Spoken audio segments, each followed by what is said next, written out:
Today we'll talk about how can you disable this sign or know how you can do that on your app.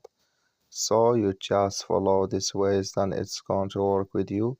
All you have to do is you just go down here, clicking this sign down here, just click on it.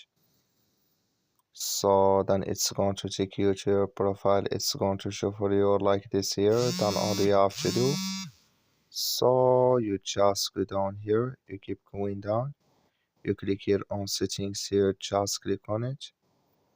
So then you come to next step here, it's going to show for you like this here. Click here on push notifications here, just click on it. So when you click here on push notifications, it's going to take you to this list here. Come here to follow it here, organizers here, click in this sign or this color. Like you see color, it's gone, that's me, it's disabled with us now. That's all you have to do. Thank you for watching. Don't forget to support us by liking.